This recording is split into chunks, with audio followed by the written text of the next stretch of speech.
People gathered in Millinocket today to honor and bless lives lost for All Souls Day.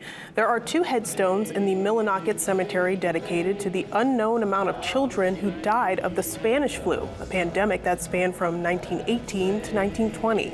The town lost many children from the illness who were buried in unmarked graves at the cemetery. To honor their lives and memory today, the community and the pastor of Christ the Divine Mercy Parish in East Millinocket came together to pray, sing, and bless the gravesite that represents so many lives lost.